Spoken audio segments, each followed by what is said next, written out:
FNAF Secret of the Mimic reopened a lot of what originally people assumed were shut questions in Scott's games. FNAF 4, that's been solved, right? Hallucinogenic, what the fuck? Nightmarionne, that's nothing. That's just a little cool Easter egg. What the, huh? Since when did one random DLC creature, originally deemed not canon, now all of a sudden have all this importance? Wait a minute. Well, this original question, something that a lot of FNAF theorists, at least John, I don't know, I don't really watch much other FNAF theorists, have really began to point out and sort of think about. But the answer to this question may have just led me to an even bigger rabbit hole. And by the end of this video, I will be going as far as to tell you William Afton's true motive. I'm something of a scientist myself. So what all do we know about the revival of Nightmarionne's character? Well, Steelwool originally brought back Nightmarionne in Help Wanted, where there was a lot bigger emphasis on their tentacles, which, by the way, you should not look up on Google, Nightmarionne tentacles. I need to find the images for my thumbnail. I wish to make love to you. This was a pretty new, albeit cool way to reintroduce the character, especially because in his first debut, the whole tentacle aspect wasn't really as big of a thing. I mean, they were sort of there, but there was more of an emphasis on his sort of like skeletal body. I don't know, maybe Scott Cawthon mixed up his inspiration folder with his hentai folder. Wouldn't be the first time. And although at the time it seemed like that was going to be the end of it, weirdly enough, Nightmarionne came back in plush form throughout the Pizzaplex. Not only that, but we also see multiple little hints and Easter eggs towards Nightmarionne, including wires that look like those same tentacles. I don't know who's running Fazbear Entertainment now, but they sure got one hell of a fetish. At first, Game Theory thought that this meant Charlie was still possessing or like haunting the Pizzaplex as a whole. But not only does it make more story sense if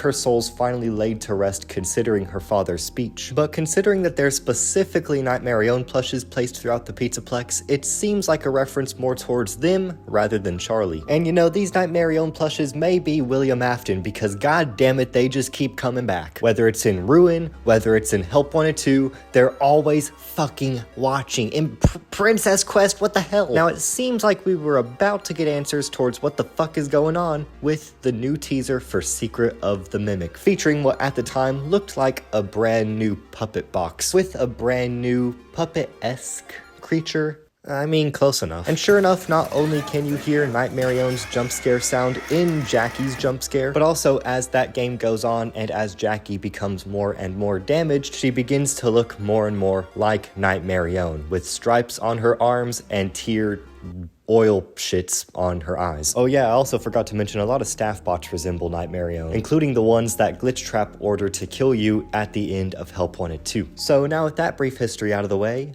why? Tell me why! Okay, to lead you into what I'm about to propose, let's take a good hard look at David's tiger. Do you notice anything peculiar about this white tiger? No? Well then how about when I do this? Boom! Now besides the black facing, what else do you notice about this inverted color scheme? That's right, black skin with white stripes. Okay, seriously, actually, stay with me. Actually, think about it. Why, out of every single animal out there, out of every animal that is yet to be some sort of FNAF animatronic, why did Scott choose a white tiger specifically? Hell, even a normal orange tiger has yet to be involved in the FNAF lore in any way, shape, or form. Scott specifically chose a white tiger. And look at specifically how Nightmarionne is portrayed in all of these newer Steelwool games. As a plush. Almost like the other very story important plush that we've recently been introduced to. You see, I swear I'm not crazy. There is without a doubt a very clear connection, or at least parallel here, that Scott is trying to convey. So do I think that David's soul has literally become Nightmarionne? Well, not necessarily. I think Secret of the Mimic makes it pretty clear that David's soul is possessing the white tiger plush in a sort of Golden Freddy styled apparition. If he was still alive now, or in some shape or form haunting the Pizzaplex, I think there would probably be white tiger plushes around instead of Nightmarionne. They may have parallels, but I don't think they mean the same exact thing. In all honesty, I think... Oh, hey Kevin, what's up? Oh, shit, yeah, of course, why didn't I think of that? What does he say? I am the fearful reflection of what you Oh, shit.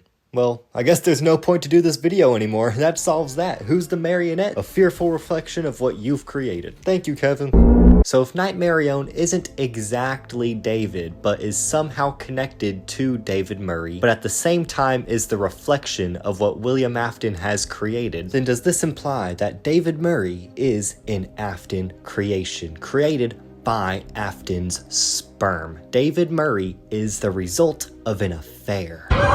William Afton stole many things of Edwin Murray's, but the first thing he stole was his wife's virginity. Clara, I tell you, the baby isn't mine! No, it's not a robot. William Afton is just a fucking player. I mean, I guess there's always the sort of already widely talked about and kind of agreed upon idea that William Afton is the one who hit David with his white van, the white Fazbear Entertainment van that we know exists based on merch. So but that's if you want to be boring about it, you know. Okay, yeah, I guess it's time for me to talk about what I teased at the very beginning of this video, William Afton's motive. There's a big elephant in the Murray's costume manor. No, not that elephant, this elephant. An elephant that walks and talks like Golden fucking Freddy, but despite all odds is not Golden Freddy, who is also weirdly similar to the crying child, who also has a weirdly similar death to Charlie. It's like Scott threw all the past events of his past games into a fucking pot and stirred the shit out of it. Anyways, hold on to that thought. In Secret of the Mimic's new update, we see a character roaming around watching us as we're doing our tasks. I've seen a lot of people accuse this of being either the Mimic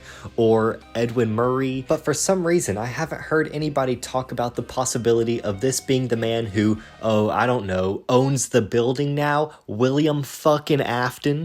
More like William fucking Fiona. Am I right? But whether this is William Afton or not, we know that at some time, at some point, William Afton was definitely in a position to see not only the Mimic, but also the oogity boogity supernatural bullshit that is happening at the costume manor. But William Afton, being William Afton, instead of seeing a bunch of lawsuits waiting to happen, he sees the potential for immortality. And so, being fresh out of running over David Murray, he tries to recreate the events. In his murders, or as he likes to see it, science experiments, he tries to reenact what happened to the old forgotten Murray family, whether that be with his own son, the crying child, or with how he kills Charlie. It's all for science. Exactly what he says in the fourth closet, straight from his own character's mouth. But that's why we're here, to discover the secret of the last ingredient,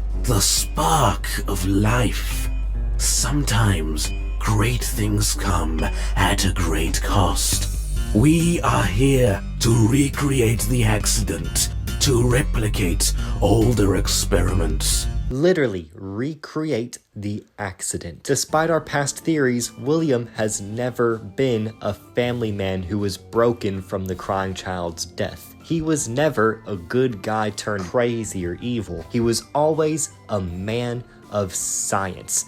Literally fucking Frankenstein. There is literally a fucking dread bear animatronic. William Afton's own robotic creations being compared to Frankenstein's monster. If that doesn't convey that William Afton is Frankenstein, then I don't know what the fuck does. William Afton's true character, true motive, was in the books all along. He is a scientist repeating experiments, a crazed man going through the literal definition of insanity. But most of all, he is a man who has now gotten a story purpose. Steelwool and their games and their direction of the lore has been very story focused, unlike the past Scott games where it was more just like a timeline of random events with no rhyme or reason. But now we finally got rhyme and reason to those events. Now Scott's games can finally fit nicely into that same lore storyline that is continuing to be developed. We as the community have been making the mistake of separating Scott's story from Steelwool's story, when really all along they've always been intertwined, with Secret of the Mimic now being the knot that holds the two of them together. And so that, ladies and gentlemen, is what the Nightmarionne truly is, a nightmarish representation of AFTON's first domino, the David Murray accident that then sparked all of the events of Dead Kids, of Experiments, of A Quest for Immortality. Or, you know, there's always the affair theory instead. I think I like that one better, actually. Thank you for watching. If you found the video funny, then please, you know, like it. You don't have to subscribe if you don't want, but, you know, at least like the video. That'd help out a lot. Thank you. Don't be like William Afton, don't cheat on your wife, and peace.